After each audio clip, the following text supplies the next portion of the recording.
Hello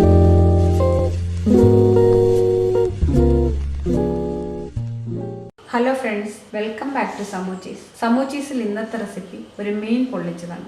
ഇത് ഓയിലൊന്നും ചേർക്കാതെ നമ്മൾ ഫ്രൈ ഒന്നും ചെയ്യാതെ ഏട്ടാ ഞാൻ ഈ മീൻ പൊള്ളിച്ചത് തയ്യാറാക്കുന്നത്. ഈ രീതിയിൽ തയ്യാറാക്കിയിട്ട് ഇവിടെ എല്ലാവർക്കും വളരെയധികം ഇഷ്ടപ്പെട്ട ഒരു റെസിപ്പി ആയിട്ടാ. വീണ്ടും അത് നിങ്ങൾക്ക് വേണ്ടി ഒന്നും കൂടെ ഞാൻ തയ്യാറാക്കുവാണ്. ഈസിയാണ്, അതുപോലെ തന്നെ നല്ല ടേസ്റ്റുമാണ്. നമുക്ക് നോക്കാം അത് ചെയ്യുന്നത് എങ്ങനെയെന്ന്. അതിനുവേണ്ടി ഞാൻ ഇവിടെ ഇതേപോലെയുള്ള ഒരു കരിമീനാണ് എടുത്തിരിക്കുന്നത്. ഇത് നന്നായിട്ട് ക്ലീൻ ചെയ്ത് ഇതുപോലെ വരഞ്ഞു വെച്ചിട്ടുണ്ട്. കരിമീൻ ഈസിയായി ക്ലീൻ ചെയ്തെടുക്കുന്ന ഒരു വീഡിയോ ഞാൻ ചെയ്തിട്ടുണ്ട് കേട്ടോ. നിങ്ങളത് കണ്ടില്ല എങ്കിലൊന്ന് കാണണേ. ആദ്യം നമുക്ക് ഈ മീനൊന്ന് മാരിനേറ്റ് ചെയ്ത് വെക്കണം. അതിന് വേണ്ടി ഒരു മസാല തയ്യാറാക്കിയെടുക്കണം. മസാല എങ്ങനെയാണ് തയ്യാറാക്കുന്നതെന്ന് നോക്കാം. അതിന് വേണ്ട സാധനങ്ങൾ എന്തൊക്കെയാണെന്ന് നോക്കാം.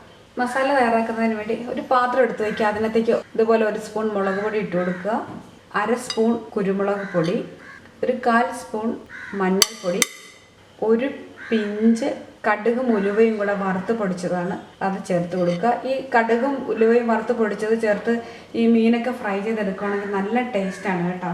നിങ്ങളൊക്കെ മീൻ ഫ്രൈ ചെയ്യുമ്പോൾ ഇതൊന്ന് ചേർത്ത് നോക്ക്, നല്ല ടേസ്റ്റായിട്ട് നമുക്ക് തയ്യാറാക്കിയെടുക്കാൻ പറ്റും. പിന്നെ വേണ്ടത് 1 സ്പൂൺ ഇഞ്ചി വെളുത്തുള്ളി പേസ്റ്റാണ്. ഒരു തണ്ട് കറിവേപ്പില ഞാൻ ചതച്ചെടുത്തിട്ടുണ്ട് കേട്ടോ, അതും കൂടെ ഇതിനകത്തേക്ക് ചേർത്ത് കൊടുക്കുക.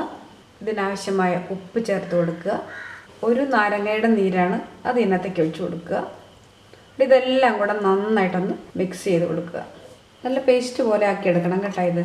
ഇതെല്ലാം കൂടെ മിക്സിയുടെ ജാറിലിട്ട് നന്നായിട്ടൊന്ന് അടിച്ചെടുത്താലും മതി കേട്ടോ. അപ്പം ഈ വേപ്പിലയും ഈ ഇഞ്ചി വെളുത്തുള്ളി പേസ്റ്റൊക്കെ നന്നായിട്ടൊന്ന് അരിഞ്ഞ് കിട്ടും. അങ്ങനെ ചെയ്താലും മതി.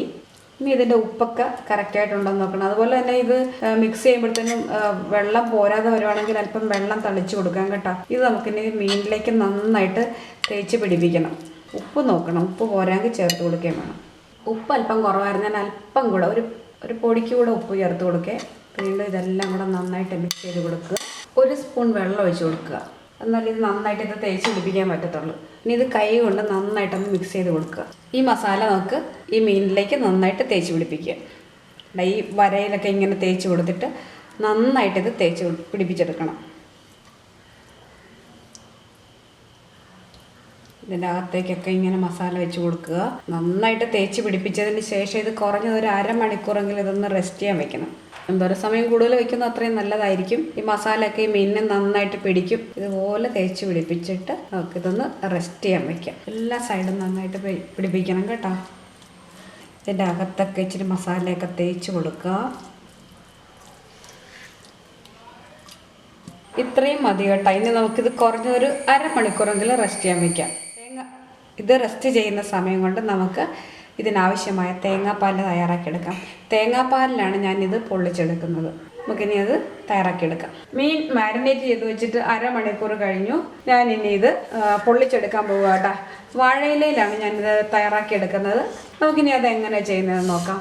ഈ മീൻ തയ്യാറാക്കിയെടുക്കുന്നതിന് വേണ്ടി ഒരു പാത്രം ഞാനിവിടെ വെച്ചിട്ടുണ്ട്. അതിലേക്ക് ഇതുപോലെയുള്ളൊരു വാഴയില വെച്ച് കൊടുക്കുക. ഇത് നമുക്ക് വെക്കാൻ പറ്റിയ വലുപ്പമുള്ളൊരു വാഴയില എടുക്കണം. എന്നിട്ട് അതിങ്ങനെ വെച്ച് കൊടുക്കുക. തീയൊന്ന് കത്തിക്കട്ടെ കേട്ടോ. കുറച്ച് വലിയ വാഴയില ആയതുകൊണ്ട് യാതൊരു കുഴപ്പമില്ല കേട്ടോ. അപ്പോൾ നമുക്ക് നല്ല സൗകര്യത്തിന് ഈ മീൻ വെച്ച് കൊടുക്കാമല്ലോ. അപ്പോൾ ഇതുപോലെ വാഴയില വെച്ച് കൊടുക്കുക. അതിനുശേഷം നമുക്ക് ഈ മസാല പുരട്ടി വെച്ചിരിക്കുന്ന മീൻ ഇതിനകത്തേക്ക് വെച്ച് കൊടുക്കുക. വാഴയില ഇങ്ങനെ തന്നെ ഇരുന്നോട്ടെ. വെക്കാനും നല്ല സൗകര്യമായിരിക്കും. ഇത് കുക്ക് ചെയ്തെടുക്കാനും നല്ല ഈസി ആയിട്ട് ചെയ്യാൻ പറ്റും. നമുക്കൊന്ന് അടച്ചു കൊടുക്കാം. ഒന്ന് ചെറുതായിട്ടൊന്ന് കുക്കായി കഴിഞ്ഞതിന് ശേഷം തേങ്ങാപ്പാൽ ചേർത്ത് കൊടുക്കാം. വാഴയില ഇങ്ങനെ വെച്ചിട്ട് അടച്ചു കൊടുത്താൽ മതി. ഹൈ ഫ്ലെയിമിൽ ഇടണ്ട കേട്ടോ, ഒന്ന് മീഡിയം ഫ്ലെയിമിലിട്ട് കുക്കാക്കിയാൽ മതി. ഒരു സൈഡ് ഒന്ന് കുക്കായി കഴിയുമ്പോൾ നമുക്ക് അതിനകത്തേക്ക് തേങ്ങാപ്പാൽ ചേർത്ത് കൊടുക്കാം. ഓക്കെ, ഇതൊന്നിനി മറിച്ചിട്ട് കൊടുക്കുക.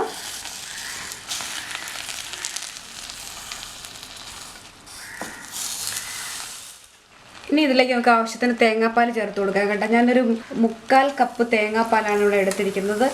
അതിൽ നിന്ന് ഞാൻ ഇതിനകത്തേക്ക് ആവശ്യത്തിന് തേങ്ങാപ്പാൽ ഒഴിച്ച് കൊടുക്കുകയാണ്. തേങ്ങാപ്പാൽ വാഴയിലയിൽ നിന്ന് പുറത്ത് പോകാത്ത രീതിയിൽ ഇത് വെച്ച് കൊടുക്കണം. മാരിനേഷന് വേണ്ടി എടുത്ത മസാലയില്ലേ, അത് അല്പം ഈ തേങ്ങാപ്പാലിലൊന്ന് മിക്സ് ചെയ്ത് കൊടുക്കുക.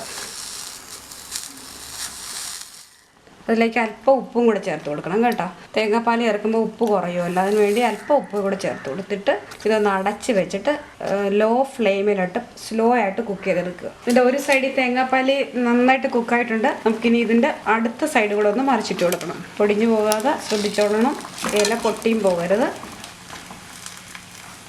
ഈ തേങ്ങാപ്പാലൊന്ന് വറ്റി വരുന്നവരെ ഇതൊന്ന് കുക്ക് ചെയ്തെടുക്കണം. തേങ്ങാപ്പാലിൽ നിന്നുള്ള എണ്ണയൊന്ന് തെളിഞ്ഞ് വരുന്നത് വരെ ഇതൊന്ന് കുക്ക് ചെയ്തെടുക്കുക. ഉപ്പൊക്കെ ഇടാൻ നോക്കണേ. നാരങ്ങാ നീര് ചേർത്തുകൊണ്ട് നല്ല പുളിയൊക്കെ ഉണ്ട്. വീണ്ടും ഒന്ന് അടച്ചു കൊടുക്കുക. മീൻ ഇവിടെ നന്നായിട്ട് കുക്കായി വന്നിട്ടുണ്ട് കേട്ടോ. ഈ തേങ്ങാപ്പാലിൽ കിടന്നിട്ട് നന്നായിട്ട് കുക്കായി വന്നിട്ടുണ്ട്. അതിൻ്റെ ചാറൊക്കെ ഒന്ന് കുറുകിയിട്ട് നന്നായിട്ട് എണ്ണയൊക്കെ തെളിഞ്ഞ് വന്നിട്ടുണ്ട്. നമുക്കിനി ഇത് മതിയാക്കാം കേട്ടോ. അല്പം കറിവേപ്പിലൊക്കെ ഇങ്ങനെ വെതറി കൊടുത്തിട്ട് വിളമ്പുന്ന പാത്രത്തിലേക്ക് മാറ്റാം.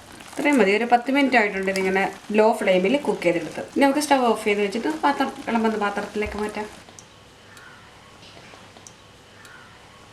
മീൻ ഞാനൊരു പാത്രത്തിലേക്ക് മാറ്റിയിട്ടുണ്ട്. ഇനി അതിൻ്റെ മസാല ഗ്രേവി ഇതിൻ്റെ പുറത്തേക്ക് അല്പം ഒഴിച്ചു കൊടുക്കാം.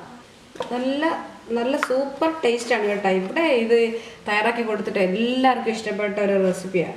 ഓയിലൊന്നും ചേർക്കാതെ, ഫ്രൈ ഒന്നും ചെയ്യാതെ തേങ്ങാപ്പാൽ മാത്രം പൊള്ളിച്ചെടുത്ത കരിമീൻ പൊള്ളിച്ചത് ഇവിടെ റെഡിയായി. നിങ്ങൾക്ക് ഇഷ്ടമായാലും ഇതൊന്ന് ട്രൈ ചെയ്ത് നോക്കുക കേട്ടോ. ട്രൈ ചെയ്ത് നോക്കിയിട്ട് നിങ്ങളുടെ അഭിപ്രായങ്ങളും നിർദ്ദേശങ്ങളും ഒക്കെ അറിയിക്കുക. അടുത്തൊരു പുതിയ റെസിപ്പിയുമായി നമുക്ക് വീണ്ടും കാണാം. Thank you.